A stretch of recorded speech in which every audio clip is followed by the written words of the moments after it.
It's here, my 6-arc bolt-action rifle build featuring the Timbr Frontier stock. All that covered start to finish in this video. Gavintoobe here from ultimatereloader.com. I have been looking forward to this build for quite a while. There's something about 6-arc in a bolt gun that just seems really intriguing.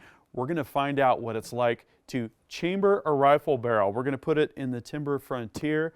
I'm going to come up with a complete rifle package here that I'm going to show you, including accessories. And we're going to break it in. We're going to see what our initial results are going to look like. And in future videos in this series, we're going to do things like load development and see how accurate we can get with this rifle, see what kind of long distance performance we can get. So without further delay, I'm going to get this Timbr Frontier out of the box.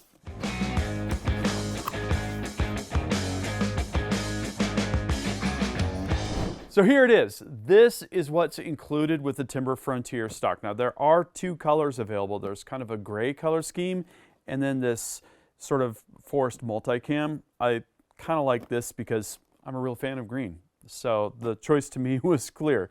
We've got, of course, the main stock assembly. We've got the user manual. This is almost like a tactical patch. It's got Velcro on the back. But it's a piece of wood, which is kind of, this is a cool departure for MDT, the parent company. And then we've got one of the interchangeable grips, which is a two-piece assembly. There's a plastic heel here, and then there's the kind of rubberized main grip assembly. This is vertical, and then we've got the pre-installed slanted. I'll probably put on the vertical when I go to put the rifle together, which I will cover in this video because that's the kind of ergonomics that I like to shoot with. So right away, we can see a high level of quality. The Timbr branding is kind of burned with a laser right into the side here, which is a nice detail. It is just very tight. Everything fits perfectly as far as I can see so far. We've got a lot of great features here as well. So this has got an M-LOK forend. We can see a Picatinny rail section here. I'll probably swap that out for ARCA since most of my bipods and other accessories are ARCA. It's kind of a hybrid construction. There's a micro chassis that's aluminum. So that's where our bedding block is. It's a V-block bedding system, which is cool. I like these nylon nuts, or nylon nuts, I guess you could say, for the action screws that hold them in place. Kind of an elegant touch. Of course, we'll remove those when we go to install our barreled action. Mag release is right where I want it to be. We've got standard AICS magazine interoperability, which is good because I've got my MDT 6-dasher mag that I'm going to give a try. I've also got another mag for Valkyrie in case that one doesn't feed, so we'll see how that does a little bit later. We've got adjustable length of pull and adjustable cheek riser with locks on those, kind of what you'd come to expect from MDT. The main portion of the stock is birch hardwood laminate, which has a really nice appearance. If you want some of the features of a chassis, but you want something that feels a little bit more traditional or is better suited for cold weather hunting, you've got foam here on the cheek riser. You've got hardwood where you're going to be holding the rifle, and rubber. That's going to be a completely different experience, say, compared with an aluminum chassis. I like the fact that you can change the grip on it and that it comes with both slanted and vertical grip. So regardless of whether you like that slant or vertical orientation, you're covered with the Frontier. There's even an M-LOK slot back here on the buttstock, which is interesting. Yeah, so I think this stock is going to suit this 6-arc build perfectly. So one of the things I like to do before I get into a build is study all of the specifications related to the cartridge and the corresponding chamber. Take a look at loads that are working for people, what kind of components people are going to be using, that kind of thing. And for this build, I discovered something when I went to go do the barrel work, and that was that I did not have a go gauge. Typically, I use a go gauge to check headspace, and in this case, I didn't have it. And that led me down an in-depth analysis and inspection of the SAMI specifications for 6 ARC. And when I did that, I realized, okay, there's kind of a wide range of tolerance here for 6 ARC, and being an AR cartridge potentially that has something to do with it. And I took a few pieces of brass that I had and kind of worked off of those to calculate where I wanted headspace to be at. So I've got 3 different pieces of brass here. A piece of Hornady brass that's brand new. Now I measured this. I measured Hornady factory ammo, both match and hunting. They all measured exactly the same. I'm using a Hornady headspace comparator here. And I even used a pin gauge to validate the diameter of the insert here. I wanted to make sure that these measurements were as accurate as possible. There's always going to be a little bit of fudge room if you've got a headspace comparator because of the irregularities of the brass and so on and so forth. But at the end of the day, I get to pick what headspace I want. And the headspace that I pick is going to be based on multiple factors: new brass and factory ammunition. I've got a 6 ARC AR, and I'm actually getting another one. So those are going to probably have a more generous chamber. Do I want the brass to interoperate and be fireable between both of these firearms? What I decided to do was to take this piece of fired brass from my other AR, take a look at that, take a look at a sized case to see where my sizer die is going to get the shoulder pushed back to, and kind of make an educated decision based on that. So the SAMI chamber min, this is base to datum. So we've got a particular diameter here, 0.350 inches. That's the diameter of this hole. It's going to hit the shoulder at a very specific place. And the distance from the base to that datum line is the numbers that we're looking at here. So base to datum, SAMI chamber min was 1.1901. Chamber max is 1.2001.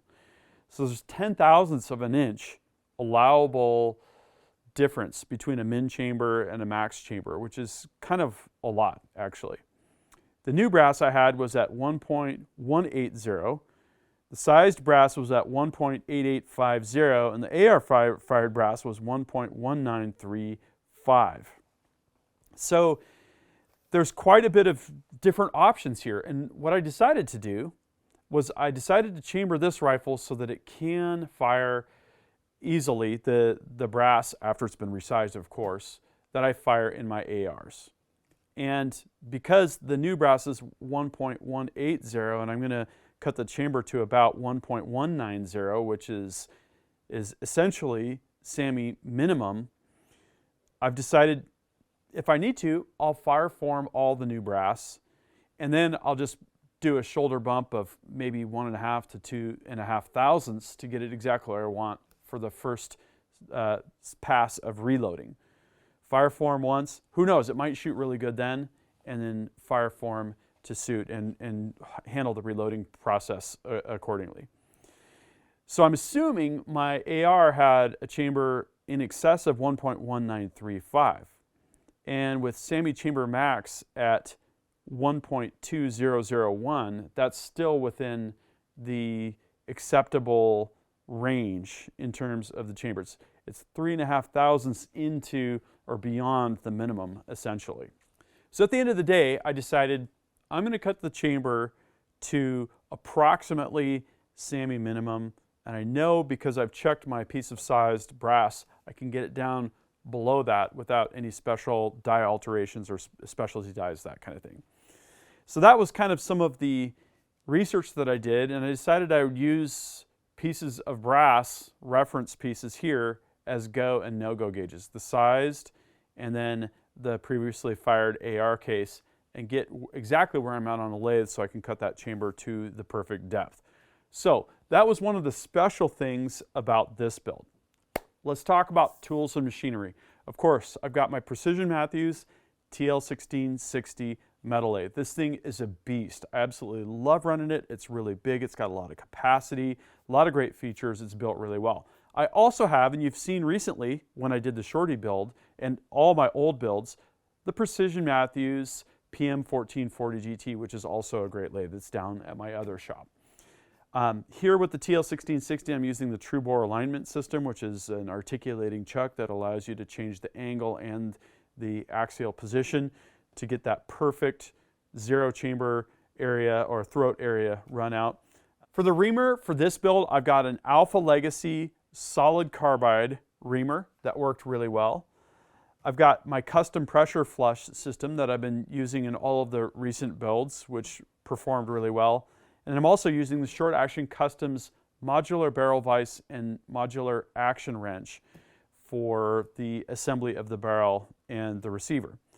Basically, I've taken the 223 trainer rifle that you've seen here on the channel, and we're using that rifle as a basis in terms of the barreled action parts, swapping out the barrel, and then of course using the Timbr Frontier stock. Okay, so let's get into the build materials for the actual rifle. Timbr Frontier short action stock, BAT TR action, absolutely love these actions. Integral rail, integral lug, tactical features, and bench rest DNA. I ordered a Bartline 1 7.5 twist barrel blank, have had really good luck with Bartline, for 24 inches finished overall length. We've got the Trigger Tech Diamond 2-stage trigger for the Remington 700. These work really, really well. Athlon Cronus 4.5 to 29 by 56 scope. This is the same one that we used on the 223 trainer, and it's going to go right back on this rifle. MDT 6-dasher magazine, hopefully that works good. That'll be an interesting experiment. And the MDT ground pod. I just did a full video on this recently. Really like this bipod, and it comes in at a great price point as well. Okay, so let's talk about barrel work. And if you refer to my 223 trainer build, you're going to see a lot of the same chops and processes that I used here. TL 1660 lathe, true bore alignment system. Here, the difference is I'm using the pressure flush system. So what I do is I do the muzzle end first, threaded for 5/8 24, used all my standard dimensions for this, 0.610 inches in length, threaded for 5/8 24, recessed crown, flat crown. A really good setup, and that's worked awesome. You can see here in the picture, I'm using custom 3D printed sleeve adapters for the 6-jaw chuck. And what this is it's got a internal taper and it's got a straight outside profile so that we can get even pressure on the barrel and even forces on the barrel and a really secure hold. That's working really, really good for me. After the muzzle end work was done, I can take my barrel extension, which is this, which is part of an old barrel. We've got 5/8 24 on one end, male, and 5/8 24 female on the other end. We screw that onto the end of the barrel so that we can reach through the long spindle on this big machine and have something to steady the end of the barrel with, and also have something to blow compressed air through and pump our cutting oil through for the pressure flush and chambering portion of this particular build. This is the same exact geometry that I used for the 223 trainer. It's a lot like a Remington 700, but it's an 1.16 by 18 threads per inch for the TR, and we've got a counter bore as well. Really smooth process, and the chambering went really well. I decided to try running this Alpha Legacy reamer with no bushing, so I get good oil flow, and I'm holding it in this rigid reamer holder, which is really important if you're going to have it float without the bushing on the lands to guide the front end of the reamer. You need a really, really good solid hold and perfect alignment, which is what our rigid reamer holder gives us. You're going to want to check out my dedicated story where I talk about how to build one of those on your lathe from a Morse taper blank. So barrel work, really smooth. Then I went on to Cerakote, and here we've got the classic graphite black that I've shown on a couple of the other builds. One of the things I did differently this time was I did the Cerakote first, 2 coats, baked it for 250 degrees for 2 hours, and then I did the laser engraving afterwards. Because if you Cerakote over engraved barrel details, you lose a bit of detail, and this keeps it really, really crisp. Looks totally awesome. So I feel like I've got that process down. The graphite black turned out really, really nice on this particular barrel. Okay, so with that, I torqued the action onto the barrel, 90 foot-pounds. Everything head spaced great with my reference brass that I was using for my go and my no-go gauges. Now it's time to put the rest of this rifle together. Well, here it is. This rifle went together super smooth. I started with the stock, removing the Picatinny section and replacing it with a full-length Arca rail, and proceeded to swap out the grip as well. So this grip is a two-piece number. So you can see here, there's the sort of top piece and the bottom piece. I removed the bottom piece and then lifted the top piece away. You can see there's kind of like a little cradle for the screw body that keeps this top piece in place. So there's two screws on either side, and then there's one screw to kind of secure this flap down on the bottom. Very easy to swap out. We'll see how I like this one. The angled one it's at a nice angle. So it's going to kind of depend on what kind of shooting I'm doing. I also dialed in the butt stock. So I raised the butt pad just a little bit and I adjusted the length of pull out. So far, I'm fine with the cheek riser where it's at, and then installed the Cronus. So that was simply retorquing the bases at 65 inch-pounds. Finally, topped it off with a brake. This is a 6mm brake from Area 419. So this is a really attractive package, I think, and I think it's going to do really well. Obviously, no problem with the AICS magazine. This is that 6-dasher 6BR SKU from MDT, and trigger feels really, really nice. So I'm going to load up some ammo. We're going to take it out and break it down.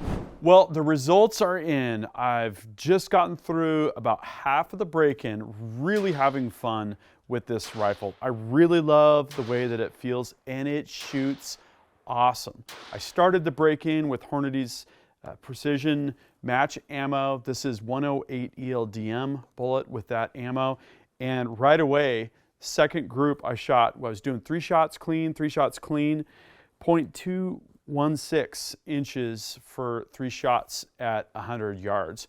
And I did a little bit of chronograph data on this. The chronograph data was really tight on this Hornady ammo. We had SDs down into the 8 foot per second range. We haven't gotten complete data yet because we're still in the break-in here. And then I did a little bit of loading. We've been working with these Sierra 107 Match Kings, the SMKs, and we used them in 6GT, we used them in 6 Creed, and I thought, hey, we got to try these in 6 ARC. Well, they did absolutely awesome. I did 3 different charge weights, and these are all 5 shots at 100 yards. The first group was 0.643 inches for 26.7 grains of 8208 XPR. The second group, 26.9 grains, yielded a 5-shot group of 0.457 inches in diameter. Then when we upped it to 27.1 grains, which is almost max, we were at 0.244 inches for 5 shots at 100 yards. That's sub-quarter MOA. And as I progress through the load development, what I'm looking for is that kind of performance on a consistent basis. So we're going to get more data, and I think personally this is going to be a rock chuck slayer. Love this 6 arc round. Very interestingly, the recoil seems to fall squarely between my 223 trainer, which is a little heavier than this rifle, and lighter recoiling because it's got less powder, about 25 grains as opposed to 27.1 here, pushing a much heavier bullet.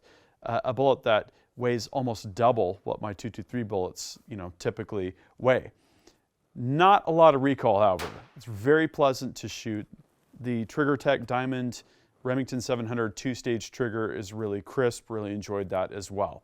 So I'm looking forward to getting this on the tripod. I'm looking forward to doing some varminting with this rifle and positional shooting as well. The cartridge is very capable. We're seeing upwards of 2,750 feet per second with a 107 grain projectile, which is going to yield some really good long distance performance.